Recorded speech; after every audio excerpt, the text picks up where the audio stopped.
Hello, I'm Bob and this is Let's Get Retro in association with RetroOnLim.com. Now, I had all sorts of crazy plans for a video today, but I am a bit under the weather. I have got a very bad dose of sinusitis. Oh, there's Gauntlet music. Let's lower the background music down a bit. Yeah, basically feeling like I've done about 10 rounds with Tyson at the moment, so just been playing a nice relaxing game of Gauntlet Legends, you know, just to calm the old nerves down a bit and, you know, take it easy. So, thought I would share with you the joys of it. I was going to be covering this in my whole massive Gauntlet playthrough. I guess I'm doing this a little bit early. This is the N64 version. And I am playing as the warrior. It's the dude in the green underpants there with a rather slain outlook. It's pretty cool actually. If you pick the green colour in Gauntlet Legends or Gauntlet Dark Legacy, you get a lovely kind of Celtic look. If you pick I think the red one's a medieval, yellow is yellow is kind of Egyptian. Sorry, red is kind of a Norse kind of look. Yellow is Egyptian and blue is medieval. So it's pretty cool. There's a little design thing going on. For those of you that don't know, this was the Gauntlet revamp that came out in the mid to late 90s. I think it's 1999 this came out. And it was released on, if I remember rightly, the N64, the PlayStation 1 and the Dreamcast. Okay, so it's similar. That man just keeps talking over me. Gameplay wise, you basically wander around a maze. Now it's a much smaller maze than the original Gauntlet ones, but they're kind of, they're more crafted. The original Gauntlet ones can sometimes feel almost random, whereas these are, you know, little crafted areas. And there's a huge thing of exploration in this. It's basically about, yes, it's basically about, you know, going around finding all the little nooks and crannies and hidden items. It also natively supports 4 players on the N64, which is nice. Now this is Gauntlet Legends, and as I mentioned, it was an arcade machine. It was, like I said, it was you know, Gauntlet updated for 3D. It's the same basic idea as Gauntlet, as the original Gauntlet. You wander around a maze. You can fire at baddies, or you can walk into them and twat them with your axe. I think that's the technical term.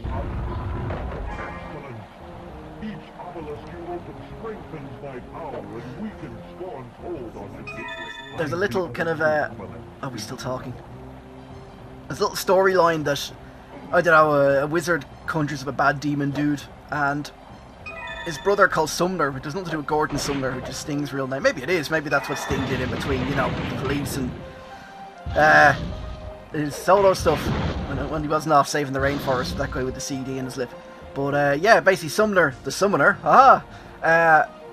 is helping you free the, I don't know, there's basically, you go around the levels and you look for secret items and super secret items. You need a couple of obelisks, I think, to open up the next set of levels, and then there's rune stones that open up a final set. You know, you've got to collect loads of them.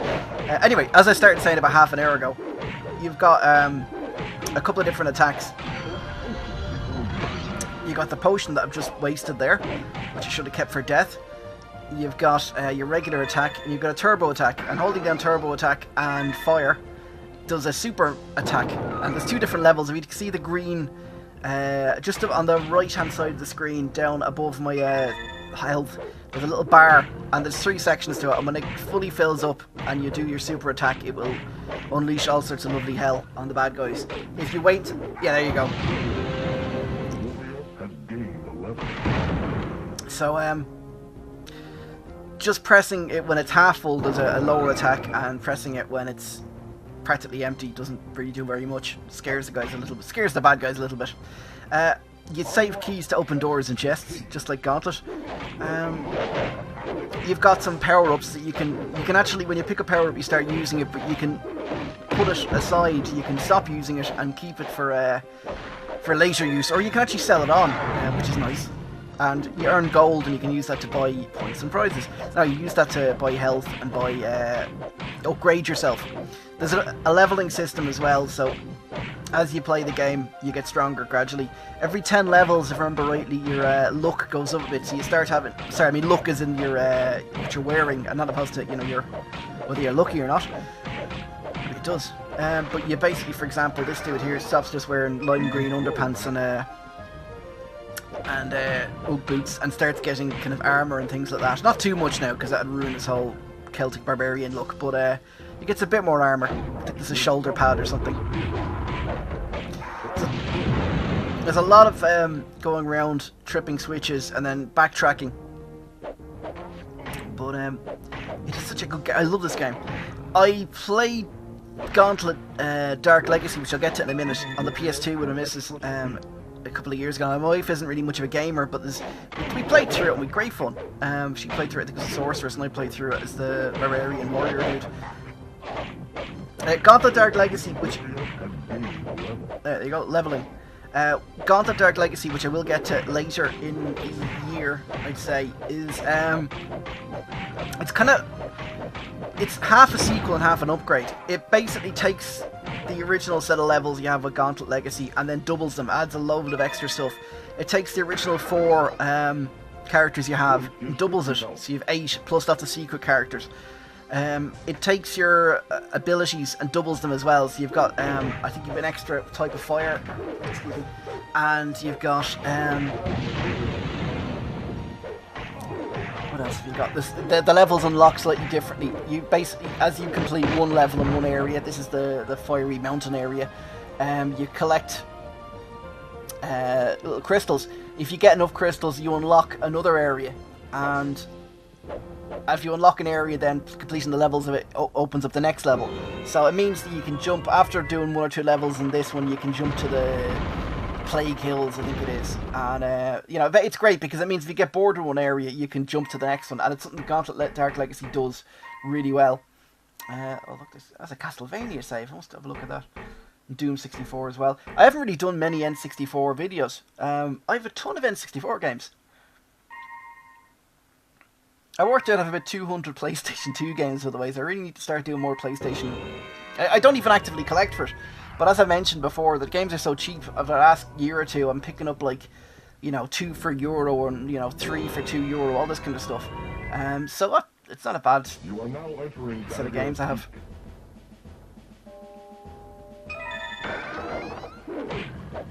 But Gauntlet Dark Legacy was released on the PlayStation 2, GameCube and Xbox.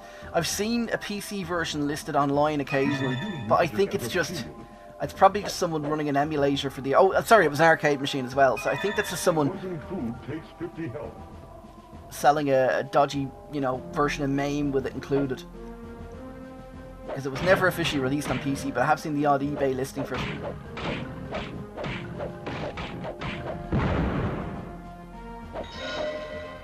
So as you can see from the little 3 blank boxes down the bottom, as I said, it's a native, a native 4-player game. But I've only got 2 controllers, and I couldn't persuade my wife to play it again, especially not if I was recording it. Which is very sad. So, the PlayStation, if I remember rightly, the Dreamcast had the best graphics of this. I might look at it on the Dreamcast and the PlayStation 1 as well, since I've done this.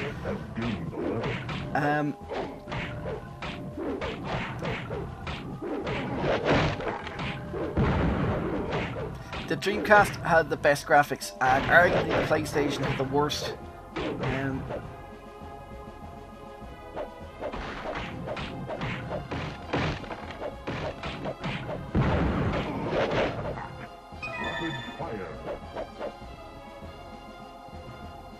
As I said before, there's an awful lot of backtracking and, you know, picking up keys and then going back, and it's very sneaky, you know, it's fair in the sense that it'll always give you enough keys to finish a level, but, you know, you might see it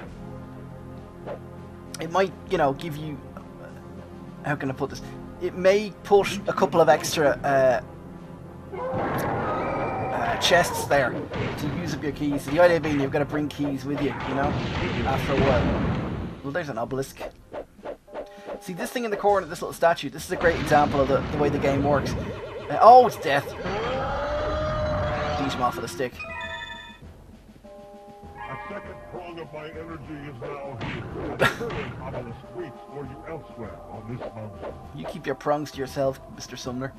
I can't remember what I was going to say now. It's all gone completely... It's all gone black. Anyway, sorry, mind fart there.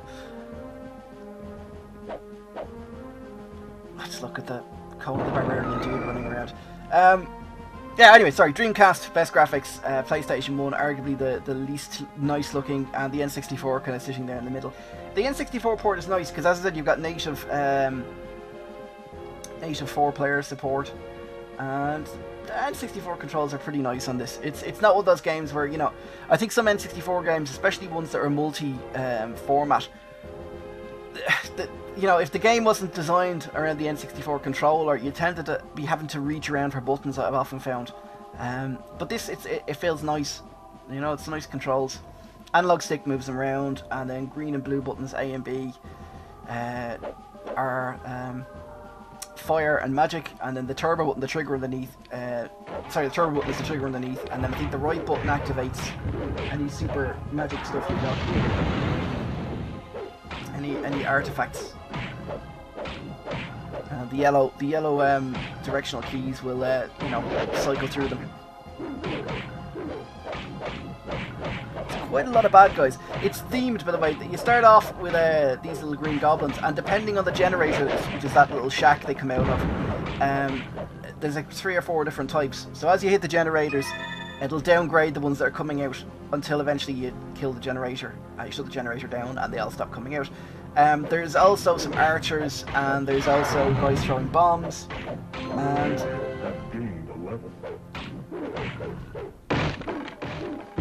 yeah, there's a... Sorry, I was confused there by my gaining a level. I was expecting more ceremony. Oh, I'm all big! Look at me, missus, I'm big now. Yeah, basically different areas have different types of bad guys, and I think the next level in this has some scorpions. The Arachnids now, not the German metal band that wins the chain. Maybe they do show up later on. They're a secret boss. But this guy here, look, he's their roadie. Okay, these are generals, which are like mini bosses, and they're flipping hard to take down.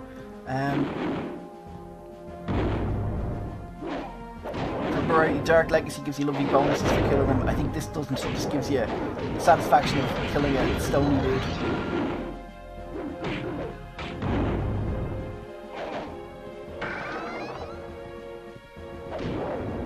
The other thing I don't like is the fact that you know, you open up your box and you just get like a little hint, which you could guess anyway. You know, in a lot of cases.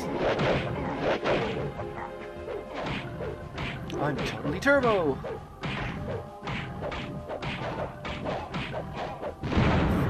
As you've probably worked out from the fact it's blown up, hitting the red barrels blows them up, so you obviously don't want to be anywhere near them. Well, that looks... Yeah, there we go. Now, something is opened somewhere. Now, watch as I walk back through all the areas and talk amongst yourself while I try and find what the hell just opened there. There's an awful lot of backtracking, like I said, which, you know, I like it, you know, it makes you, you know, you have to think a bit about what sneaky devious stuff the programmers and designers came up with when they were doing, you know, when they were designing the game, basically, you know, are they going to maybe walk back through the level to find that extra unlockable? And yes, they probably are.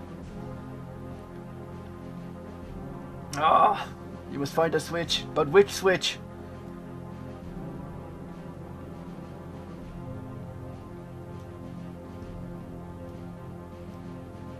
Ominous music is ominous.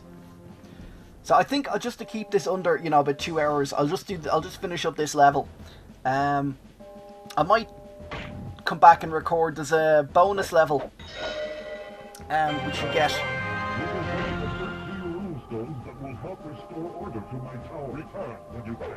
There's treasure rooms anyway about the place. Oh, where's the exit? I know it kind of kill the game, but occasionally I would love to have a map, you know, just a little, you know, top-down thing. What's that now? What's that? What crazy stuff does that do? Oh, for Use God's key to sake. open doors. I'm not stupid, Mr. Commentator. I know how to open the door. I hit it with my axe. Exit. I'm looking for the exit.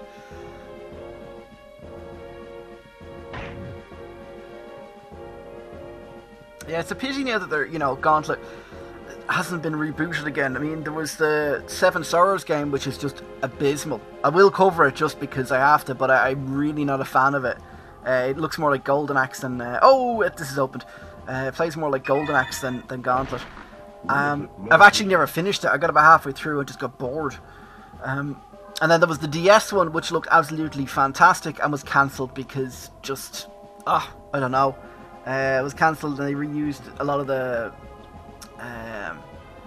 bits and bobs from it to make the G.I. Joe DS game. So, yay. As I mentioned before, if you have a copy of that on DS and want to give me it, because there was a review copy and everything. Retro Gamer reviewed it and gave it lots of high score. But yeah, I'm surprised no one's tried to, you know, reboot Gauntlet again, because it's such a good system. I suppose they'll try to make it a bloody MMO. I'm a level 25 Valkyrie.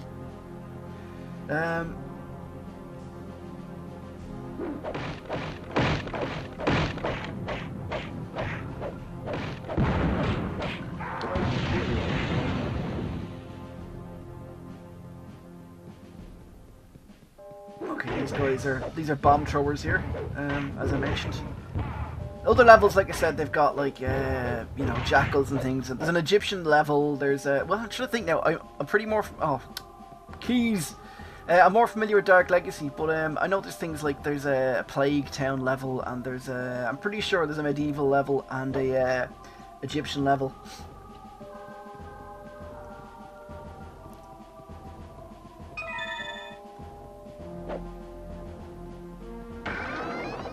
Dark Legacy has all sorts of cool stuff like a dream level and all this kind of thing.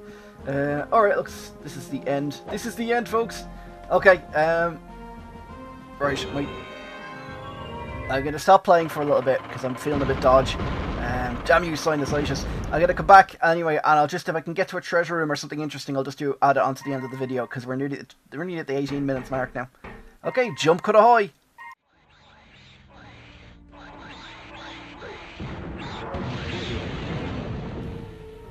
Okay, you rejoin me at the end of level 3.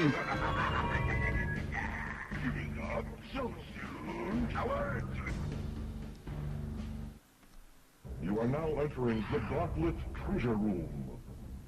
Yeah, it's what it says in the tin. It's basically, it's great. It gives you the original Gauntlet top-down view and the Gauntlet levels.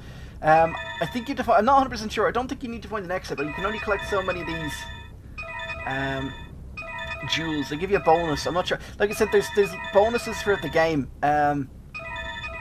If you get some major kind of unlockables, you can actually unlock these sort of super characters. Like his super character is a Minotaur. There's a Falcon. There's a sort of, I can't remember what else there is now. Like I said, I'm all thinking of Gauntlet Legacy where you've got like a snake, Medusa woman and all this kind of stuff. I don't think you need to get the exit to get out of here. I think you can just let time run out. But anyway, there you go. That's just been a treasure room. Just thought I'd add that on. I didn't record most of my footage at level 3 because I was just too slow and well, it took forever. I gotta redo it now because you have an option of doing that treasure room or finishing the level, so I gotta ring back and start it all over again. Yay. Anyway, listen, I do love the Gauntlet, so. Listen, thanks for watching, guys. I shall be doing updates. I'll hopefully have some more good videos in the next couple of days anyway, and then I'm probably going to be going to one video a week. So, thanks for watching, guys, and girls, thanks for watching, and see you next time.